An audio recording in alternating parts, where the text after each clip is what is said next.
ओम प्रकाश यादव आप सभी का ब्लूमिंग माइंड क्लासेस में स्वागत करता हूं।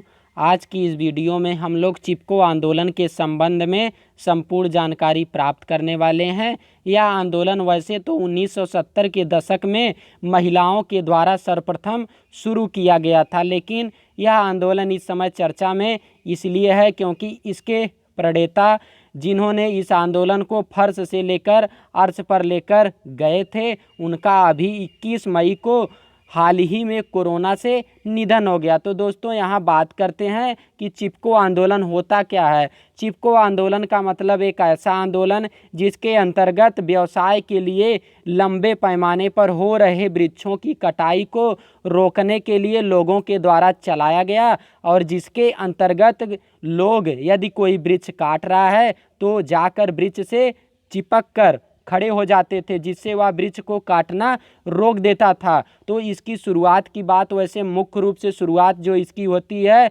26 मार्च 1974 को उस समय के उत्तर प्रदेश के चमोली ज़िले से हुई थी, जो इस समय उत्तराखंड में पड़ता है, क्योंकि उत्तराखंड 9 नवंबर सन 2000 को उत्तर प्रदेश से अलग होकर एक नया राज्य बन गया। और इस आंदोलन को शुरू करने का श्रेय सर्वप्रथम 2 महिलाओं को जाता है, जिनका नाम था गौरा देवी और अमृता देवी। यह आंदोलन सर्वप्रथम महिलाओं के द्वारा ही शुरू किया गया था, और इसमें धीरे धीरे आगे जब यह आंदोलन बढ़ता गया तो इसमें पुरुष भी शामिल होते गए। और मुख्य रूप से एक व्यक्ति थे जिन्होंने इस आंदोलन को ऊंचाइयों पर लेकर गया, उनका नाम था सुंदरलाल बहुगुणा जी। तो अब इसके बाद में दोस्तों यहाँ पे बात करते हैं कि जब गौरा देवी और अमृता देवी ने इस आंदोलन को चिपको आंदोलन को शुरू किया तो उनके मन में भी झिझक रहा होगा, लेकिन उन लोगों ने ठान लिया और इसके बाद में आंदोलन को धीरे धीरे आगे बढ़ाया। तो इसी पे है दुष्यंत जी की 4 लाइनें। हो गई है पीर पर्वत सी पिघलनी चाहिए, इस हिमालय से कोई गंगा निकलनी चाहिए। मेरे सीने में ना सही तेरे सीने में ही सही, हो कहीं भी आग लेकिन आग जलनी चाहिए। मतलब यदि मैं किसी कार्य को नहीं कर पा रहा हूँ, आप कर रहे हैं तो अच्छी बात है। कोई ना कोई यदि अच्छा कार्य है, कोई पर्यावरण से संबंधित, वृक्षों को लगाने से संबंधित, अपने आसपास के समाज को सुधारने से संबंधित, तो कोई यदि कार्य कर रहा है ऐसा तो काफ़ी अच्छा कार्य है। आप उस कार्य को करिए, आपके साथ ढेर सारे लोग आएंगे। शुरू में लोग थोड़ा उनके मन में आशंका होगी, नहीं आएंगे, लेकिन जैसे जैसे लगेगा लोगों को यह कार्य अच्छा है, वैसे वैसे लोग आपसे जुड़ते जाएंगे, और धीरे धीरे वो जो आपका कार्य है वह एक विकराल रूप धारण कर लेगा। तो अब देखिए हम लोग आगे बात करते हैं। ये है गौरा देवी, और इसके बाद में कुछ महिलाएं, मतलब इस आंदोलन में महिलाएं क्या करेंगी।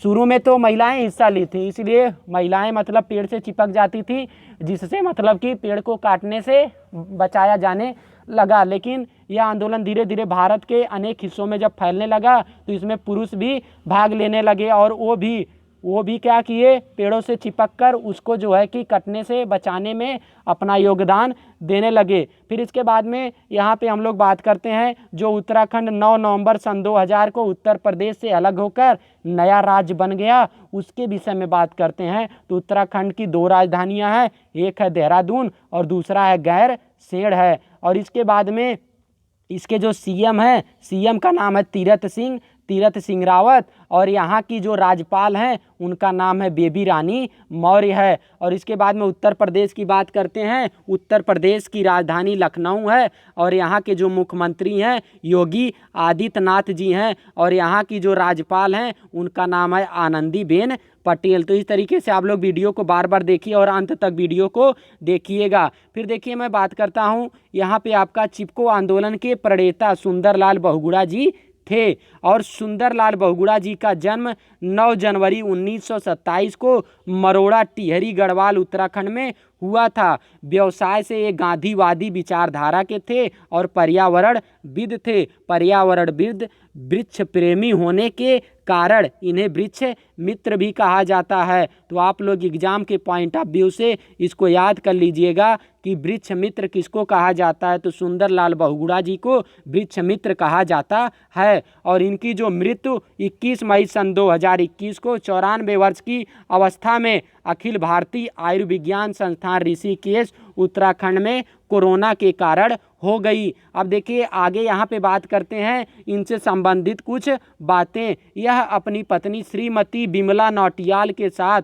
श्रीमती बिमला बहुगुणा कह लीजिए, कहीं कहीं नौटियाल लिखा है तो आप लोग इसको कर लीजिएगा, श्रीमती बिमला बहुगुणा के साथ मिलकर इन्होंने 1980 के आसपास में 5000 किलोमीटर जो पर्वतीय क्षेत्र हैं उसका पैदल यात्रा किए थे, जिसके अंतर्गत यह छोटे छोटे गांवों में गए थे और वहां के लोगों को पर्यावरण के प्रति जागरूकता फैलाने का कार्य किए थे और इसके बाद में उन्हें वृक्ष लगाने के लिए भी प्रेरित किए थे। फिर इसके बाद में यह उस समय की तत्कालीन प्रधानमंत्री श्रीमती इंदिरा गांधी जी से भी मिले और उनसे मतलब एक सहमति पत्र करवाए कि 15 वर्ष तक पहाड़ी इलाकों में कोई भी वृक्ष की कटाई नहीं करेगा। तो श्रीमती इंदिरा गांधी जी ने इनको मंजूरी दे दी कि 15 वर्ष तक कोई भी वृक्षों की कटाई नहीं करेगा। लेकिन अब धीरे धीरे बात आती है टिहरी बांध के बनने की, तो इन्होंने टिहरी बांध के बनने का भी विरोध किया, लेकिन उस समय की सरकार ने टिहरी बांध को बनने से रोकने को लिए मना कर दिया और टिहरी बांध का जो कार्य है वो 2004 से शुरू हो गया। ये टिहरी बांध को इसलिए बनने से रोकना चाहते थे क्योंकि कहीं भी अगर बांध बन रहा है तो इसका मतलब वहाँ पानी का स्टोरेज होगा, तो पानी का स्टोरेज यदि बांध बाय द वे टूट गया तो पूरा जो आसपास का इलाका है वहाँ पे बाढ़ आ जाएगी और क्या हो जाएगा, लोग त्राहिमाम कर जाएंगे, बहुत ही जाने चली जाएंगी। इसीलिए इन्होंने टिहरी बांध का विरोध किया और ये पर्वतीय क्षेत्र में पर्वतीय नवजीवन मंडल की भी स्थापना किए थे। और इसके बाद में इनकी कुछ मुख्य पुस्तकें हैं जिसको आप लोग लिख लीजिएगा। धरती की पुकार एक पुस्तक है, धरती की पुकार। और इसके बाद में यहाँ पे आप लोग लिख लीजिएगा ecosystem is permanent economy, ecosystem is लिख लीजिएगा, इज परमानेंट इकोनॉमी आप लोग लिख लीजिएगा, मैं बोल दे रहा हूँ। और इसके बाद में लास्ट जो इनकी पुस्तक थी उसका नाम था भूमि में बुनियादी परिवर्तन की ओर। तो इनकी ये सब पुस्तकें थीं। फिर इसके बाद में देखिए बात करते हैं, इन्हें 1996 के पास में जमनालाल बजाज अवार्ड से सम्मानित किया गया। और इसके बाद में 1986 में लिख लीजिएगा, 1986, 96 नहीं, 1986 में जमनालाल बजाज से इन्हें सम्मानित किया गया। और इसके बाद में राइट लिवलीहुड सम्मान से इन्हें 1987 में सम्मानित किया गया। और इन्हें पद्म विभूषण 2009 में इन्हें पद्म विभूषण से सम्मानित किया गया। तो ये सब थी सुंदरलाल बहुगुणा जी के विषय में बातें। अब देखिए उन्होंने चिपको आंदोलन को आगे बढ़ाते हुए उसके ऊपर 2 लाइनें कही थी। वो कहे थे कि क्या है जंगल के उपकार, मिट्टी पानी और बयार जिंदा रहने के आधार। उनका मानना था यदि जंगल भारी मात्रा में जंगल रहेंगे तो इससे मृदा का जो अपरदन हो रहा है, मृदा का अपरदन रुकेगा।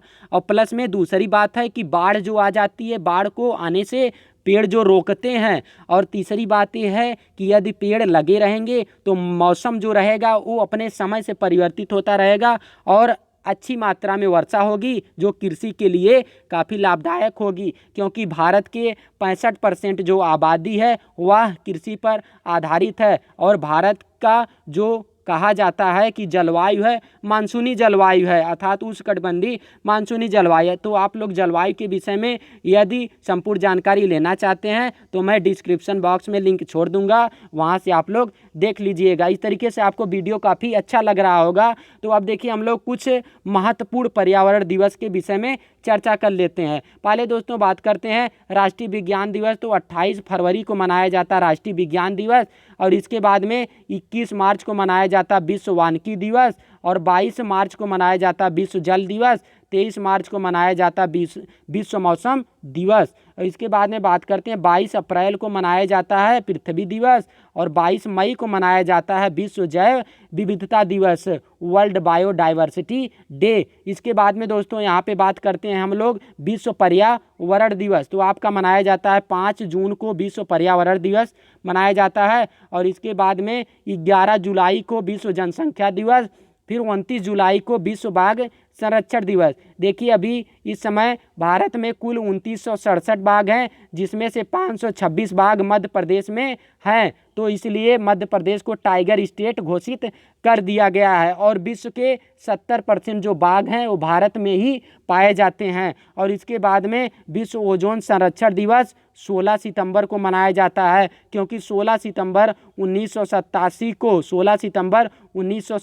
को मॉन्ट्रियल प्रोटोकॉल हुआ था, जो एग्जाम में पूछा जाता है कि मॉन्ट्रियल प्रोटोकॉल कब हुआ था, तो आप लोग टिक करिएगा 16 सितंबर 1987। इसके बाद में बात करते हैं विश्व पर्यावरण संरक्षण दिवस, तो यह मनाया जाता है 25 नवंबर को विश्व पर्यावरण संरक्षण दिवस। और इसके बाद में 2 दिसंबर को मनाया जाता है राष्ट्रीय प्रदूषण रोकथाम दिवस, फिर 14 दिसंबर को मनाया जाता है राष्ट्रीय ऊर्जा संरक्षण दिवस। इस तरीके से आपको समझ में आ रहा होगा। फिर देखिए थोड़ा सा इंपॉर्टेंट में आप लोग लिख लीजिएगा, यहाँ पे 24 अक्टूबर को मनाया जाता है संयुक्त राष्ट्र दिवस, संयुक्त राष्ट्र स्थापना दिवस मनाया जाता है 24 अक्टूबर को।